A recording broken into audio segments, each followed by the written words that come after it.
Amerika resmi menyerang Venezuela hari ini. Jadi guys, tanggal 3 Januari 2026, Donald Trump itu menyerang Caracas. Pertanyaan cuma satu, kenapa dia serang sekarang? Dan dunia itu kaget. Karena Trump itu dikenal sebagai seorang yang anti perang berkepanjangan. Sebab Trump itu bukan tipe Bush, bukan tipe presiden kayak Obama. Tapi kali ini dia kirim militer langsung ke jantung Venezuela. Dan katanya targetnya itu berhasil ditangkap, yaitu Nicolas Maduro. Nah, alasan yang disampaikan ke publik itu cuma satu, narkoterorisme. Trump menyebut kalau Maduro itu sebagai Cartel of the Suns. Kartel negara yang katanya membanjiri Amerika dengan narkoboy. Dan mereka mendanai terorisme dan mengancam keamanan nasional Amerika Serikat. Nah, pihak Amerika bilang kalau ini adalah penting karena sejak 2020 Departemen Kehakiman Amerika Serikat sudah mendakwa Maduro.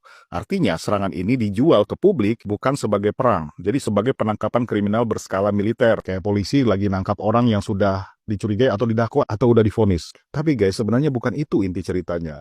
Itu kayak gula-gula yang dipoles di luarnya aja sebagai pemanisnya. Tapi masalahnya itu ada di level kedua, yaitu geopolitik. Trump itu menghidupkan kembali versi ekstrim dari doktrin Monroe. Pesannya jelas banget nih, Amerika Latin adalah halaman belakang Amerika Serikat. Masalahnya Venezuela di bawah Maduro itu sudah jadi markas untuk Rusia, Iran, dan China. Dan bagi Washington ini bukan sekedar negara yang bermasalah. Venezuela adalah jangkar musuh global Amerika Serikat di belahan bumi selatan. Jadi serangan ke Caracas ini bukan cuma ke Maduro doang, tapi pesan keras kepada Moskow, kepada Teheran, dan kepada Beijing. Tapi dari semua itu, ini adalah alasan yang paling benar, yaitu sumber daya, guys.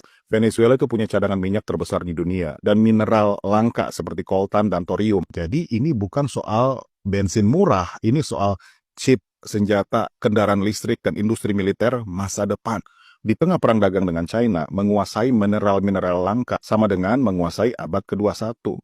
Dan Trump itu bukan seorang yang idealis. Trump itu pengusaha, dia pedagang, dia adalah seorang transaksional, tapi tepat sasaran. Nah, sekarang kita bahas gaya perang ala Trump. Kalau Presiden Amerika Serikat yang lain itu senang dengan perang berkepanjangan kayak di Afghanistan sampai 20 tahun, negaranya rusak kayak di Irak gitu, terus mereka mau melakukan operasi national building, terus saat mereka perang mereka membangun koalisi internasional. Kalau Trump itu beda. Trump pengen melakukan suatu operasi pelumpuhan yang cepat, dengan satu operasi, hasilnya harus cepat, terus dia harus pulang bawa aset. Bagi Trump, operasi militer ini bukan invasi, ini adalah deal-dealan, cuma bentuknya militer.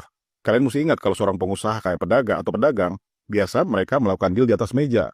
Tapi buat Trump, itu ada dua caranya. Kalau tidak bisa di atas meja, ya sama kayak gangster-gangster yang lain. Deal itu dibuat pakai senjata. Jadi alasan pembenar Trump menyerang Caracas itu bukan cuma karena narkoboy, guys. Bukan karena si Maduro ini seorang diktator, tapi gabungan dari tiga hal itu. Dia pengen ngusir Rusia, ngusir Iran, Cina dari Latin Amerika. Yang kedua, pengen mengamankan minyak dan mineral-mineral langka untuk masa depan Amerika Serikat. Yang ketiga, mereka pengen menjalankan American First dengan cara paling cepat. Dan ini bukan perang ideologi.